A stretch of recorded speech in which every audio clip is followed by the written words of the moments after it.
Ladies and gentlemen, please welcome Mr. David Beckham.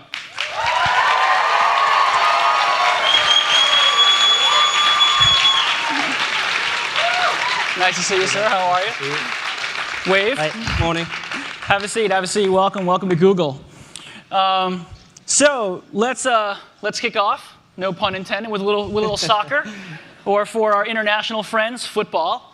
You know, David, you really have had a global soccer career. I mean, you joined Manchester United at the young age of 17. You won 9 major trophies in 11 years there. Very impressive. You then joined Real Madrid, where you won another trophy. And then since 2007, you've been here in the US playing for the LA Galaxy, where last year you won yet another trophy. And I think that puts you in a very rare group of trifecta winners of 3 trophies on 3 different countries. So congratulations. Thank you very much.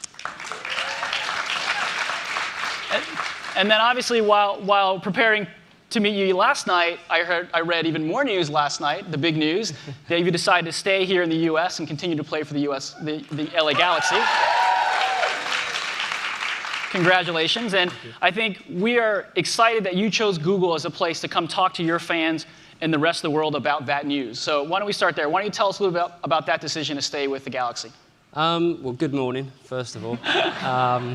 I'm excited to be here. To be part of this is exciting for me, and to be here with you all and everyone else watching around the world. It's exciting. Google's one of the biggest companies in the world, so I'm honoured to be here today.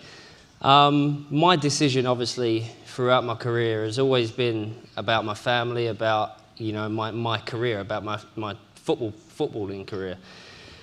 And I've been lucky to have played over the years with some of the biggest clubs in the world, some of the best players in the world.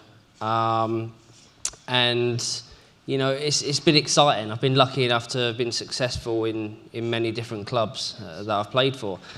And professionally coming to the US was something that I was excited about. It was a challenge. It was a new challenge. I'd played in Europe. I'd won everything that I possibly could in Europe. And I wanted a new challenge. So, when you conquer Europe, it's definitely the next. I'm very lucky in my career. So, so then obviously coming to America was an exciting thing for me. And I've had a great 5 years. Met a lot of good people, a lot of great fans around the world. Travelled around America, played in different parts of America which I'd never played in before, and it's been exciting. So, this championship at the end of this year was one of the most satisfying in my career, I must admit. To have been here for the time that I'd been here, to reach the goals that I'd reached off the field, with raising, the popularity of the game. I'd reached those goals. The only goal that I hadn't reached was a championship with the Galaxy, which is the main reason why I came to America and came to the Galaxy as a franchise. So that was missing, but now it's not. So congratulations. But obviously with the new contract now, it was a decision that I didn't take lightly, because I obviously had other offers from other clubs around the world, and at 36 years old, you don't expect to still get these offers. So that was nice, but it was all about where I felt the future was going for the game here in the US, and also where my family was happiest. And my family are happiest here at the moment. We love living in LA, we love living in America. We've adapted the culture, we've adapted everything that this country has, and we enjoy that. So I'm going to continue to enjoy playing soccer here, and my family will continue to enjoy it. Well, speaking of kind of away from the Galaxy, I saw when you came in 2007, you made a very public statement that you wanted to help grow the game of soccer in the US. Can you talk a little bit about how that's going in some areas around growing the game here? Well, that's the thing, it's one of the reasons why I came to this country, is because for me, soccer's the #1 sport around the world, apart from America. Don't get me wrong, the other sports, American football, basketball, baseball, they're all great sports and have great athletes in these sports, but #1 game in the world is soccer.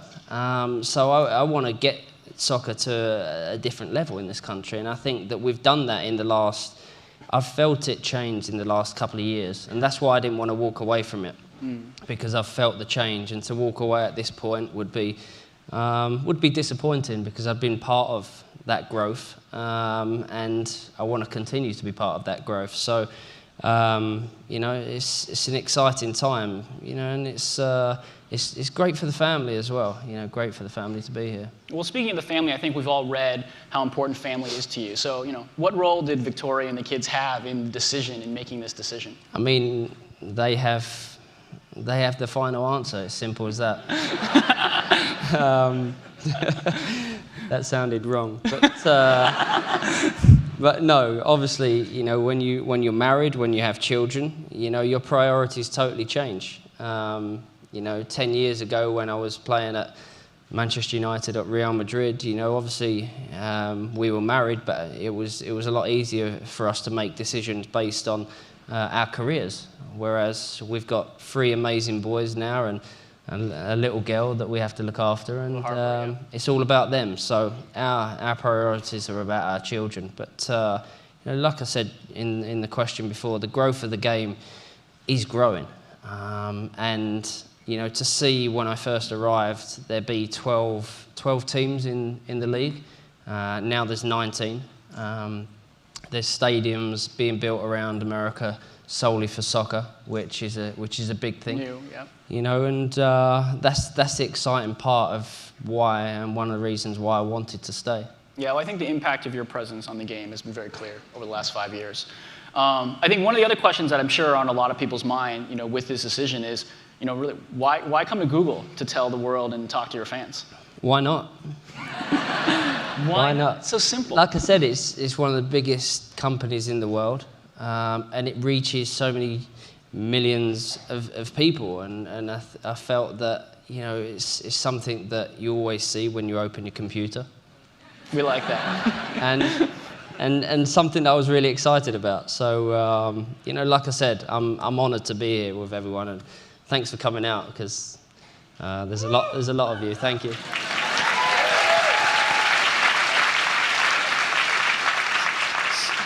So in getting ready for this visit, we saw that you posted a video call out for questions on YouTube, which was fantastic. And I'd say from that video, we've collected tons of questions. We've gone through them. We've curated them. And obviously, we'll go through some of those today. I think just also so you know, your Google following is also very strong. Obviously, you can see the people here in Charlie's. But in addition to this group, there are about 26 other offices from around the world kind of dialed in to watch this and ask you questions as well. And I think if it weren't so late in some of the other parts of the world, we'd have even more than that. So congratulations on building a following here at Google as well. Thank you. So let's dig into some of the questions right away. You know, we'll start with football. Tao Mu Yi from California wants to know, what is the biggest difference between playing football in America versus Europe? I mean, there's not a huge amount of difference. One of the biggest difference, I'd say, is just the travel. It's literally the travel. You know, in Europe, we only have to travel about an hour to a game, or 2 hours at the most. Whereas when we play East Coast, we're playing, you know, in New York, it's a 5.5 hour journey. So that's a big difference. But on the field, you know, the level of play has definitely gone up in the last 3 or 4 years. And I think that it's at a stage now where, you know, this game is starting to attract the interest of some big names and big players in Europe. And I think, you know, there has to be a certain change with, you know, some of the things that goes on throughout the league. But I think, you know, it's a league now where, you know, European teams, big European teams, are coming over for their pre-seasons and they're playing against us. So, you know, 5 years ago, you know, kind of the Galaxy had been heard of, but I think now, with the interest of the players that have come over, such as Robbie Keane and obviously Landon Donovan as a US star, right. You know, we've had that interest, and it's exciting to be part of. Yeah, I think it must be great to see the growth, you know, see the change year over year in the speed and the power of the players. I think that's what you always want. You know, you want to see something grow. You know, if you sit still so long, you know this better than anyone with Google. You know, if you sit there too long, then, you know, things change around you. And to see the growth, to see the change, you know, I'm proud to be part of that. That's great. Another question, Mahim Zara asks, what is the first thing you do, think, or notice when you step onto the field initially? I think just the excitement. I'm still, I'm 36 years old, and every time I step on the field, I'm like a little kid. And I know once that changes, then that's when I'll feel I'll have to stop playing. But until that changes, I'm going to continue to play as long as possible, and as long as teams keep offering me new contracts. But it seems like that love of the game, that childhood joy of just playing the game is what drives you. I've always been driven, even at a young age. All I ever wanted to do was become a footballer, a soccer star. And that was my only ambition, I know it's different these days with kids, there's fame, there's fortune, and it might be easy for me to say that because obviously I've done very well out of the game, but, I'd still be playing this game even if I wasn't being paid for it. Well, not that I don't want to be paid for it, but I still would be playing this sport. Very good, very good. Another question, Christina Greenwood asks, do you ever listen to music before a soccer game to kind of get yourself pumped up? Always. Always? Spice Girls? Spice Girls, of course. I mean, Wannabe always gets me going before a game. Everybody, I think, who doesn't? Always. So no, Spice Girls is not on the playlist. It's on my iPod, but it's not on the playlist. That's for a different time with the kids. But no, I always listen to music. I'm a huge Jay-Z fan. Excellent. Huge Stone Roses fan as well, who are getting back together in June. Just plugging them. At different clubs it's strange. Before games, we always listen to music, but there's certain managers at certain clubs that don't like music before a game in the change room, which in the end most players end up listening. Yeah. With their headsets. Yeah. That's good. Minko wants you to give up the secret. How do you train for the perfect Beckham kick? And we've seen it. How does it happen? I mean, it just, people have asked me that over the years, how do I curl the ball, or how do I bend the ball, and it's something that just happened. It's not something that I thought, okay, I want to bend the ball better than anyone else, so I'm going to kick the ball in this certain way. I just worked on my striking of the ball. I just practiced every day. It's something that I've done from a very young age. Even after every training session, I'd take balls on my own and just curl and kick and try and find new ways of getting the ball in the net without anyone touching it. And I've been lucky enough to have done that over the years with the way I kick the ball. And I know that it's a unique style, and I know it's a unique style just because my back hurts a little bit more than it did when I was 15 years old. But no, it's something that I practice, of course. It's one thing I tell kids, and unless you practice, you're never going to, get better at something. Well, I think there's not a goalkeeper in the world who is not terrified when you line up for that free kick. So whatever you're doing, keep doing it. Try. And so we have a couple questions, live from London, actually, from our office in London, which we wanted to have your homeland people ask you. Why don't you go ahead? Hi, David. How you doing? My question is, who is more likely to win a World Cup in the future, England or the USA? Oh, my God. That's a terrible question to ask me while I'm sat here. I'm going to have to say England. I'm really sorry. I'm sorry. I've got a lot of respect for, the US players and the US team, and they've got some very talented players. But I believe at some point England are going to win a World Cup because we have got a lot of talented players in our country, and we're very passionate, and it's where the game began. So for me, definitely, I think England are going to win a World Cup at some point. America's just pacing themselves. The US a few years behind us, but a few years after. Exactly. JT? Hey, David, this is JT over in London. Morning. How's it going? Afternoon, evening. Morning. Well, yeah, evening kind of here. So I've seen you play a couple of times. One of them was a Tsunami charity game you played in Barcelona with loads of superstars, and I just wanted to know who was the greatest player you played with or against? Okay. Again, I've been lucky enough over the years to have played with some of the best players in the world. Obviously, being at Manchester United, being at Real Madrid, being at AC Milan. You know, these are three of the biggest clubs in the world.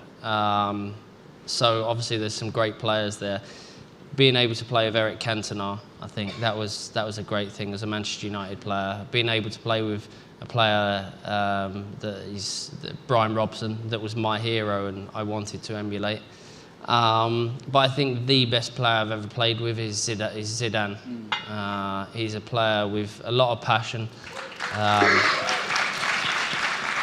a lot of skill, and he's not just an amazing player. He's a great person as well. The player, the hardest player to have played against was Roberto Carlos, who's now actually one of my best friends. But even when I didn't know him as well as I do now, he used to kick the hell out of me the whole game, but he had this cheeky smile, which you couldn't hate him in any way possible.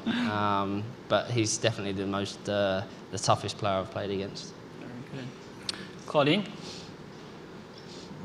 Hey David, so my question is, if LA Galaxy were to play in the English Premier League, how would they stack up against the competition? We'd win it. Simple as that.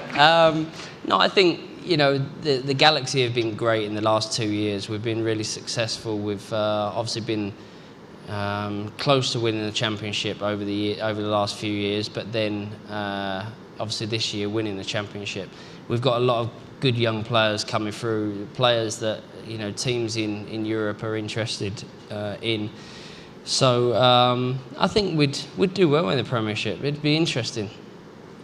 I think you never know. I mean, that's the beauty of the game. I mean, I think, you know, you work hard, train hard. I mean, that's what soccer's all about. You know, it's all about upsets. It's all about, you know, teams that you don't think are as good as other teams going in and beating them. You know, that's what the FA Cup is all about in England. You know, lower league teams go in and they beat some of the the best Premiership teams in England. So it's what it's all about. But I think we'd do well over there. That's good. Maybe one day. It might be a bit cold for a few players in December, but we'd do well. That's great. JT mentioned the charity game that you played, and I think, you know, we've seen you do a lot of philanthropic work throughout your career. I think we touched on it, you know, the UNICEF work in the highlight video, and recently we saw that you were in Afghanistan visiting some troops there. Can you tell us a little bit about what that trip was and what you did there?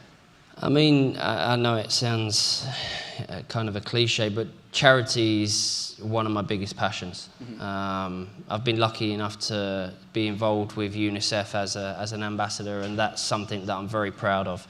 But I want to do more. You know, obviously with my job, with, you know, my travel, it's very difficult to go into the field and to do different things. But I've been able to go to places like Sierra Leone. You know, and going places like that and seeing the change that UNICEF are making to so many people around the world, that's one of my biggest passions. That's why when people say to me after my career, am I going to go into coaching? I need to be passionate about something that I'm going to go into. And coaching, I love coaching kids, but I'd prefer to go into the field and see the kids, you know, in Sierra Leone or in different parts of Africa and around the world and coach them, because it's making a huge difference. Going to Afghanistan was something that I'd always wanted to do, to see the troops, of course, you know. And when I ruptured my Achilles 2 years ago, I had some time off, obviously, and I thought, okay, I need to put that to do something good. And I had the chance to go to Afghanistan. It was a secret at the time, but then obviously by the time I got there, it was out. But you know, it was a huge thing. You know, to some of the job that the troops do over there in Afghanistan is really incredible. To see the conditions that they work under, and you know, they're putting their lives at risk every single day, and it must be gut-wrenching for their families to see their loved ones, you know, brothers, sisters, sons, daughters. You know, there's so many different levels that it's difficult. And to go to Afghanistan was one of the best things that I've done in my life. Yeah.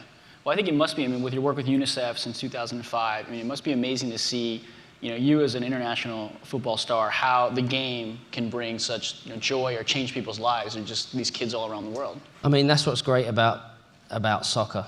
You know, I've said it so many times that when I was in Sierra Leone, you know, these kids are walking about with literally no clothes on. But you arrive, you put a soccer ball in front of them, they play like my kids play. Yeah. And that's what soccer can do for you, and do for kids and do for families. You know, for that 90 minutes, you know, you're driving along the street and, you know, like I said, there's kids with no clothes on and running around with no shoes on.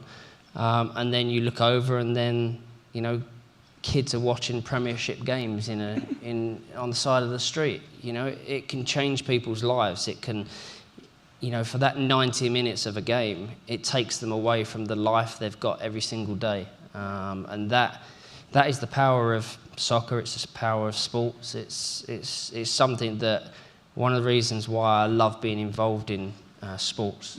It is amazing. So moving on a little bit, as we look through all the questions that we got, you know, coming to you, I think, unsurprisingly, there were a lot of questions from people who are curious about your personal life. You know, I think when you marry a Spice Girl, I guess that happens. Yes, it does. But I think before we get to all of those, one of the more overarching questions that everyone had and everyone wants to know is, what was it like to be at the wedding of the decade, the royal wedding last April? I mean, what was it like to be there? I mean, we had to pinch ourselves when we got the invite, you know. Obviously, I've become friends with Prince William, and he's a great guy, and obviously and Harry as well. And I was brought up around the royal family, to love the royal family. My grandparents were big royalists, and so we was brought up to love the royal family. And I think when obviously Princess Di was around, you know, the love for her and for the royal family was incredible. And she was loved by millions and millions of people, not just in our country.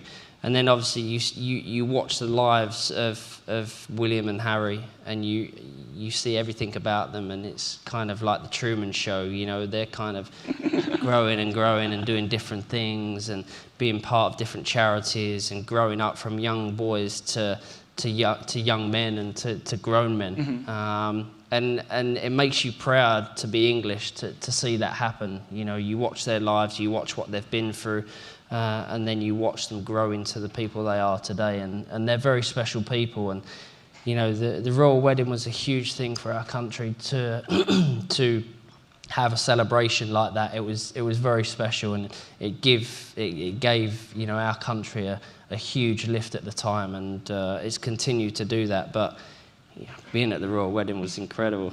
Yeah, it was. Stories and my favorite parts. I mean, one of the best things about it for my wife, she was 8 months pregnant, and she was worried about where we was going to be sitting, as she needed to be as close to the restroom as possible.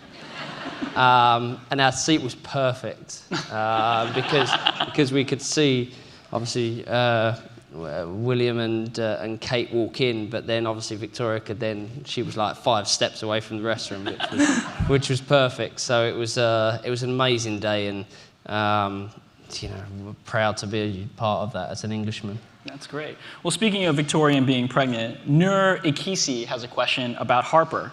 The question is, has Harper spoken her first word yet? What was it? And if not, are there any playful competitions between you and Victoria to see if she'll say mommy or daddy first? I mean, I think naturally the first word is going to be mama.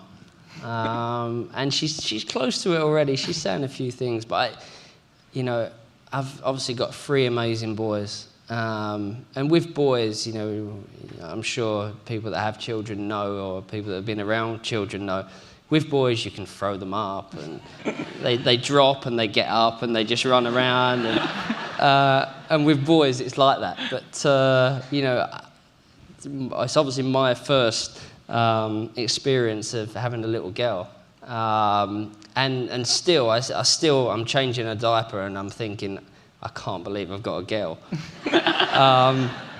So, you know, everything about her is feminine, you know, the way she moves, the way she eats, the way she smiles, the way she looks, you know, everything about her is feminine. And I know it sounds obvious, but it's an amazing thing having a little girl in the family now after having 3 boys. But the best thing about it is she's got 3 older brothers. Mm-hmm. Yes.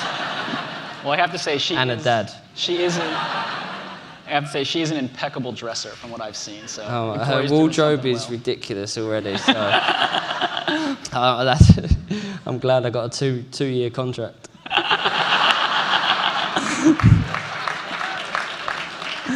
Very good. Well, staying with that, I mean, obviously with 3 boys and now a girl in Victoria, you know, Andres Rubio Barriga asks, how do you keep the balance between work and family? Obviously, you've got a hectic life around the world. What's that like? I mean, obviously, as a family, we're very busy. As a couple, we're very busy. Victoria's got a collection that is obviously doing unbelievably well. But there's a lot of pressure that comes with that, obviously. You know, and I'm working every day. I play and train every day, so it's difficult. But like I said before, you know, our number 1 priority is our children and our family. Nothing else gets in the way of that. You know, when I'm away, Victoria's at home with the boys, and Harper when she's away, vice versa. So, you know, we're very hands-on parents. You know, I take the kids to school every day, pick them up every day. We go taekwondo, we go soccer, we go. You know, there's so many things that we do with the kids. And like I said, we're very hands-on parents. So, you know, it doesn't. Our busy lives, don't affect, you know, the children in any way. But the children understand that we work very hard as well. So, you know, we've got a very good balance there. It's amazing to see. I mean, people as busy and hectic as you and Victoria can still take your kids to taekwondo and be as hands-on. I think I mean, it sets the kids up for life. I think, you know, the way you are with them at a very young age, and you know, we've got very special kids. That's great. You earlier were talking about obviously the travel with the Galaxy, and you've lived in Italy, Spain, the UK. Carolina Ramos asks, where is your favorite place in the world? Favorite place in the world? I would have to say, funnily enough, I love Paris as a city, funnily enough. And they was obviously one of the offers that I got to go and play there. So, but I love Paris as a city. It's very romantic. It's amazing culture. Amazing food and wine, but you know, I'm very proud to be English, and London. There's not many better place in the world than London. Ooh, very good. I'm sure our London Googlers will be very happy to hear that. I hope so. So while we're on the personal life topic stuff, I have to say I promised some fellow coworkers I would ask you this question. Okay. Please, you know, don't be embarrassed. But you know, I think a lot of people are interested in what's up with the new underwear campaign. I knew this was coming. You know, I mean, how big is it? I heard Super Bowl ad. I mean, How big is this thing going to get? Another pun.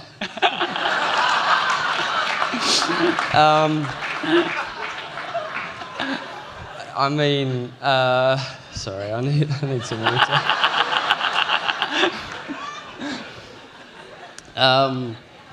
Obviously, I was part of Armani campaign for a couple of years, and that was a huge success. And then, you know, I was interested in doing something along the lines with my own range of underwear and bodywear.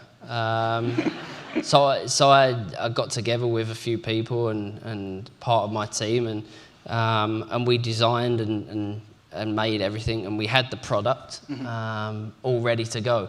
And then H&M came in and they said, look, we can make this better for you. Yeah.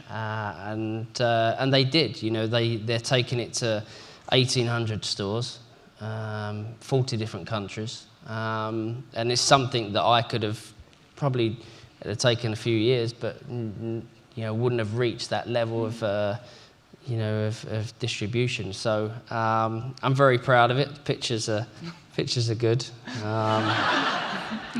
which I'm happy about. The product looks great. That's the most important, of course. So that's exciting. You know, I'm launching it on February 1st. So it's going to be exciting. That's in London. So Super Bowl ad? No? Can you say? There's a Super Bowl ad, Oh. which is very exciting because you know the amount of people that watch the Super Bowl actually is going to see the advert. The worlds of football colliding. Which I just thought about. Very good, very good. A couple more questions on the personal side. Imtiaz Ijaz is wondering, are you considering starring in a film with Tom Cruise? I'd love to star in a film with Tom Cruise. Who wouldn't? I think you know, people have asked me over the years, especially when I first moved to LA. They was like, oh, he's obviously going over to, you know, become an actor, and I can't act. Simple as that. You know, it's something that I've never done. I've been involved with obviously adverts and different. You know, I was involved in a couple of movies that were about soccer, but you know, not major parts, not much talking involved. So that was great. But yeah, who knows? Something might happen in the future that someone comes up to me and says, you know, we want you to play this person, and you know, and maybe it will happen, but I don't think so. It's not something. It's not an ambition of mine. You heard it here first. Something might happen in the future. Maybe. Exactly. You know, never say never. Never say never. Because you guys are neighbors, right? You live. Yeah, we near? live 5 minutes away. 5 minutes away, so you know, no banter around, you know, the recycling bin. I mean, there's banter, but not banter that I could say live on Google. Gotcha. Very good, very good. One more question on this. Dina Ko asks, are you feeling nervous about your first Google Plus Hangout? I'm not nervous. I'm excited. You know, being here today, I was excited. You know, I woke up at 6 o'clock this morning and give the kids breakfast just before I left, and I was excited about it. It's something that I was really looking forward to. So, not nervous. That's good. I think. Why should I be? No, I think it's no, I think you're doing fine. I think, you know, afterwards it'll be easy. I mean, it's just, you know, video conferencing with, you know, a bunch of your fans talking face to face. It seems like something you really enjoy. Should be fun then. So I think, and for those of you that would like to watch that afterwards, David will be talking with some fans at 10:30 Pacific time right here on his Google Plus profile. So I think now we're going to take some questions from Googlers around the world. I think we'll take a couple questions live from here in the audience and some kind of pre-selected questions. So any Googler that has a question, please begin lining up. But we'll start with a question from Michael Complager from London. And he wants to know, did you have a role model as a child, and who was it? I had a role model in football, in soccer, sorry, that was Brian Robson. He used to play for Manchester United. He was captain of Manchester United. He was captain of England. He wore the number 7 for Manchester United and England, and everything that he did, I wanted to do and become, and do exactly what he was like as a player. And I was lucky because I wore number 7 for Manchester United, wore number 7 for England, and captained England and Manchester United. So I was very lucky to have done that. So he was, you know, a role model that I looked up to. Very good. Why don't we take a live question over here? Hi, David. With everything that you've accomplished in kind of your career and your life in general, what would you say is the most meaningful accomplishment that you've had? My family. My family is like, it really is. You know, obviously I've done a lot in my career, and I've been able to be successful in different countries and different teams and different leagues. But and I'm very proud of that. But you know, my proudest possession is my family. Thanks. Thank you. Can we take one on this side? Hi, David. Hey, morning. I wondered if you could talk a bit about the London Olympics. Obviously, you were involved in the bid at the time. Yeah.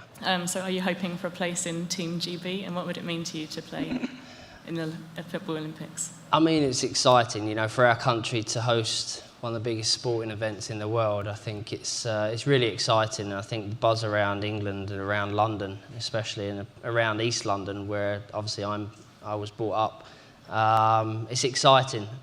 So yes, I would love to be part of Team GB. I've never been involved in the Olympics, and when when the team came to me and said, we want you to be involved in the bid to get the Olympics to our country and to London. I wasn't sceptical, but I was kind of nervous because I'm not an athlete that has performed in the Olympics, so I was worried what I was going to bring to the table and what I was going to do to help bring it to our country. But to be there and to be part of a successful bid to bring it to London, I was very proud of. It's one of the proudest moments that I've been involved in. Especially to be sat there one side and then the Paris side was sat the other side, and all the media actually had moved to in front of the Paris team. So we all of a sudden got worried, and then we expected Paris to be called out, and then London came out, and it was an exciting time. But it's going to be an amazing games. We're going to make it proud. That's great. We have a question from Anuj Ganda from London, and going back to the proudest moment, in your footballing career so far, what would be the proudest moment? Proudest moment in my footballing career, it'd have to be winning the treble for Manchester United. The year, 99. It was a great year. I got married, I had my first son, and we won the treble. So it was a big year. Let me take a question on this side. Hey, David. Since moving to California, what's the funniest misunderstanding you or Victoria have had because of your accent? I'm not sure we've had as a funnier one than as our children had the other day. We were sat there in the kitchen, in our first year, and Brooklyn was writing on a piece of paper or drawing or doing some sketching.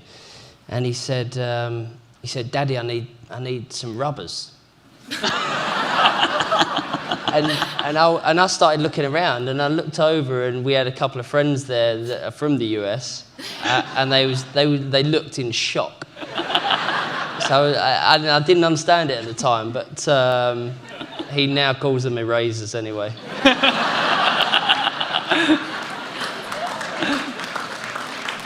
That is awesome. We'll take one on this side.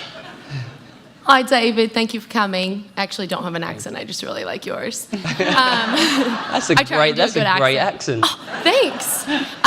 So thanks for coming. I'm wondering, after today's Hangout, do you have plans on how you'd like to use Hangouts in the future in terms of engaging with your fans all over the world?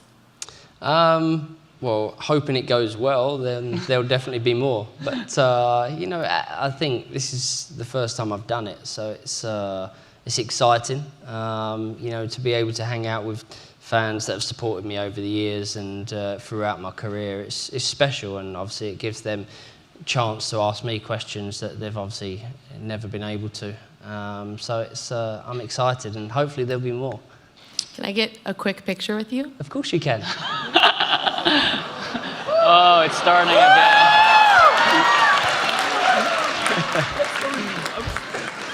You look handsome, by the way. Thank you. You look very lovely.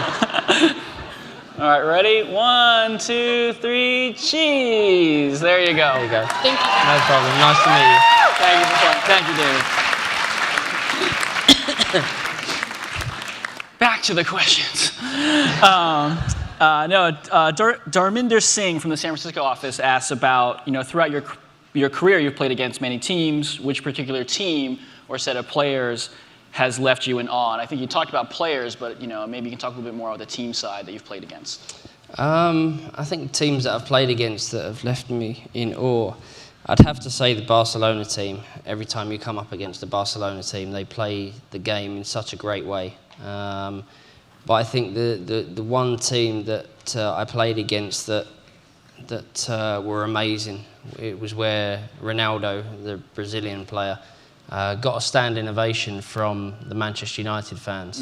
And that team, watching that team, the way they played, for me, it left you kind of, in awe of the players, of the setup, of them as a club, and the players that played there. They had Zidane, Raúl, Roberto Carlos, Ronaldo. Little did I know I'd be playing with them the season after, so you know, that was exciting. But they're definitely the team that I was in awe of. That's great. That's great. Why don't we take a question on this side? Your wife's been known to wear some pretty ridiculously tall shoes. I was wondering what your opinion is on your wife's footwear. I think taller the better. Put it this way, I've not worn them.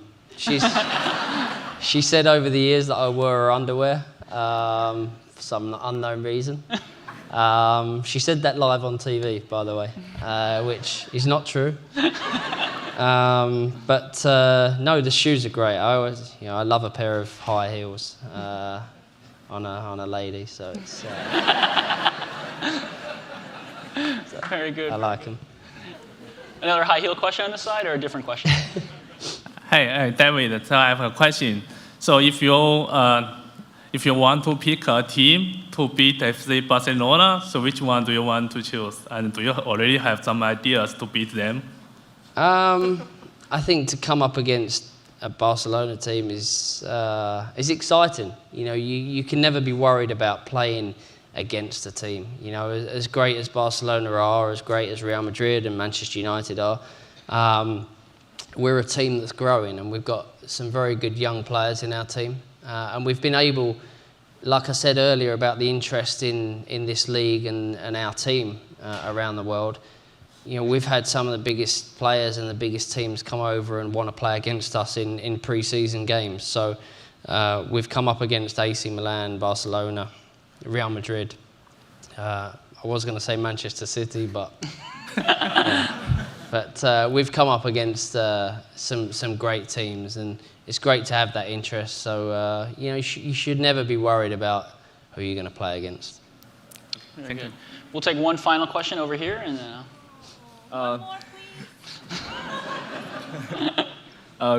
Thanks for coming, David. I know you've been around the league. You've been around, various different leagues. Where would you like to finish your soccer career at? Would you like to go back to Manchester United? Do you want to stay in America, or do you want to tackle a league that you've never been to? I mean, my next birthday in May I'll be 37. Still really so young. in soccer years, it's not so young. But in Beckham years, it's really young. In life, it's young, and I still feel young. So I'll continue to play the game as long as I can. I love it. Every single day I enjoy going to training. I enjoy playing in games. I enjoy being part of a team. And my contract's now for 2 years, so it'll take me up to almost 39, almost. And then we'll see. I think people expected me either to, move away from the Galaxy or retire at the end of this year. So I'm excited about these next couple of years. But we'll see what happens in the future. We do actually have a shirt for you. I'm not going to ask you to autograph it, but we do have a Google Beckham track jacket, which we would like to present to you. Thank you very much. Thank you very much. Thank you. Thank you. We definitely want to thank you for coming, and I think in addition to the track jacket, all the Googlers here in the audience, please know that there is a Google Plus David Beckham t-shirt for everyone here. It will be available in Benghazi in Building 43 from now until 11 a.m. I don't think David can sign all of them, so please be understanding around that, but please enjoy your free t-shirt. For those of you on the live stream, and for those of you that have more questions, please feel free to join David at 10:30 at a hangout on his Google Plus profile. Thank you very much, David. We really appreciate it. Thank you. It was fantastic. It was really appreciated. Thank you very much. Thank you.